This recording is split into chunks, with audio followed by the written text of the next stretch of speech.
Ho-Oh will be coming to Pokemon Unite in less than 1 week now, so as always he's a quick guide, so you know exactly what Ho-Oh does in case you buy it, and also it's very important to know what Ho-Oh does when you play against it, and also when it's on your team. It's going to be a ranged defender, but definitely plays more like a tanky all-rounder, similar to like Goodra, Water Sport Blastoise, Cursed Trevenant, Greedent, that kind of defender instead of, you know, Mamoswine or Woodhammer Trevenant. I mean, Trevenant has like 2 different ways of playing, but Ho-Oh definitely is just straight up a tanky all-rounder. That's what it feels like.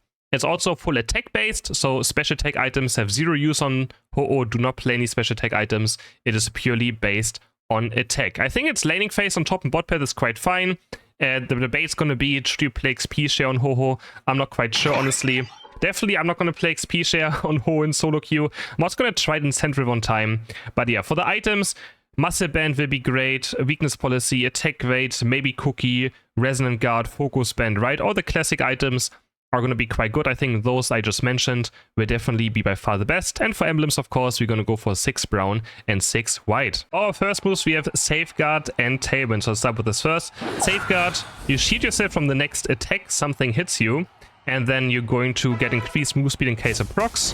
You can see right here, and now we have increased move speed. Not really that useful, but I guess good for escaping in case you maybe go for stacking in early game. Then we have Tailwind, which is going to be your last hit mechanic in laning phase as well, very important. Well, it actually does quite good damage.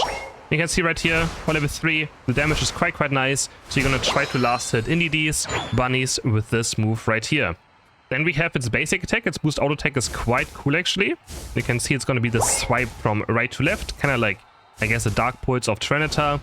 And this heals you based on how many targets you hit with it. So it's gonna be a lot of sustain. But as you can see, it does not work on wild Pokemon. You can see right here.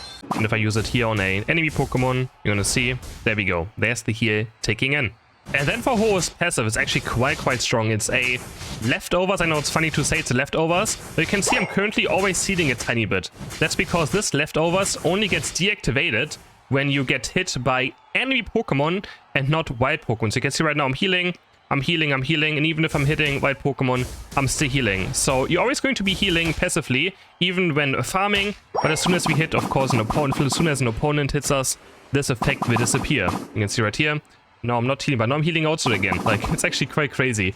Like, this heals so insanely much, and yeah, as soon as you go into combat, though, with an enemy Pokemon, it's going to disappear.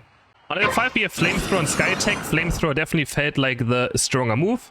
On the test server, we're gonna pick it up, and you can see it's kind of like Bullet Seed. That's pretty much Bullet Seed. So we aim it, we shoot a fire in direction, and we can move during it, and we can also move it around. It's not that fast, as you can see. Like, you have to... I mean, actually, I guess it's kind of faster. But you can see it doesn't move instantly around. But yeah, very similar to Bullet Seed. And it also burns our opponents. And if they get burnt like this, you can see the fire, or the ground gets set on fire. And if enemies walk into it, they will also take damage from this. And it's also, this burn, like, it leaves a trail. You can see a bit. I don't know if you can see it right now. But yeah, this leaves the burnt ground. And this burnt ground, if enemies walk into it, they're also going to take more damage. Also, nice mechanic is that if you cancel it early, but I'm going to put on cooldowns. If you cancel it early, you can see the cooldown is quite low. So the longer we charge it up, the higher the cooldown will be. But if we only use it a tiny bit, then the cooldown is just almost non-existent. So that's kind of nice. So in case you get maybe stunned, right? It doesn't have unstoppable or anything. If you get interrupted, it doesn't go on a full cooldown. Honestly, it's something I would also like to see maybe for other moves. This is definitely a interesting mechanic. And hitting this move also recovers HP, but again, not on wild Pokemon either.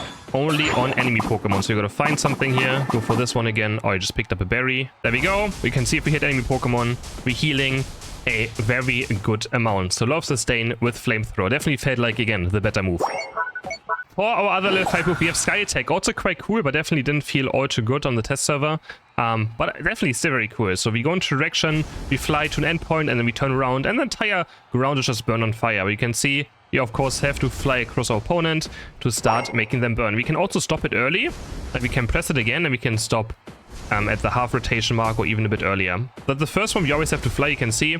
So the first we have to do, and then we can cancel Sky Attack. So it can also be a nice escape. You know, if you're getting chased down, you just press this, press it again, and you're instantly going to escape. On level 7, first I'm going to show Fire Spin, because our Sky Attack selected right now. Fire Spin, we just charge it up like this. We click it one time, it's going to charge up. And during this entire time, the enemies take damage, but also your allies will take less damage. Like, hooh is going to absorb damage your allies take and takes a portion of that damage itself. So that's kind of, I guess, a bit of a defender mechanic. It has a shield as well, and the more damage we take, the more this will explode. But as soon as our shield disappears, I think we literally don't do damage as well. So gotta be very careful with this to not activate it, or like activate it early. Not sure if the bot can showcase it right now, because the bot is a bit scuffed, but you can see, there you go. Thank you to Sidroy bot. Sometimes you're useful. If the shield is gone, you will not do any damage. But on the plus one, as soon as you get Fire Sprint Plus, it will still release a heat wave anyways, as soon as the shield gets destroyed. And now for the other level 7 move, which is very, very cool. We have fly. I'm just gonna fly up, and we're gonna fly across every single wall we can find. And yeah, it's just very, very cool. Like, it's quite crazy. Also, we get 3 boost auto attacks instantly. 1, 2, 3. Right here you can see we get instantly 3 boost auto attacks. And the best part about fly is we can use flamethrower during it. So we can fly up.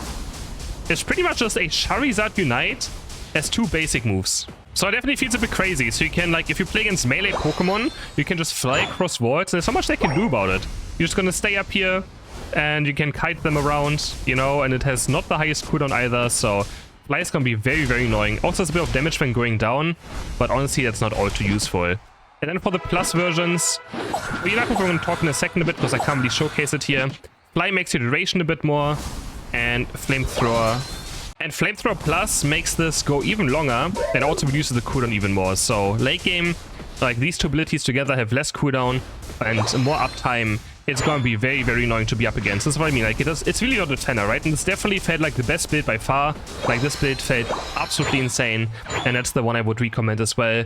If you're thinking of picking up Ho-Oh, like, I don't see any reason not to go for this build over anything else. It is quite wild. And you can see the damage. The damage might not look all too crazy, but you are so tanky. You heal so much from Flamethrower. Sometimes your passive will also still be up. And then, of course, the Unite move right now, you can see I can't use it in try mode because it's reviving an ally. And this will be probably the most broken thing about Ho-Oh. I will showcase in a second how it looks like and how you can kind of see how it can do. It can revive multiple allies depending on how many are around and how many Eos coins you have, you know, stored. The more Eos energy that's consumed, the more allies will be revived. So this is going to be absolutely crazy. You can see it in full action. So the Pikachu goes down right here, and it drops this feather as well. So Ho-Oh knows exactly where the allies are and how it can revive them. You can see right now, we're going to cast our ultimate, our Unite move, and then you can see this going down onto the feather, and Pikachu is going to get revived. So this is going to be, it's going to be so hard to balance. Like a revive in a MOBA, I'm worrying for this. Like, this is this is so broken. I am scared. So I hope you guys enjoyed this video. Hope it was useful. And in case you are going to buy Ho-Oh, enjoy playing this new Pokemon.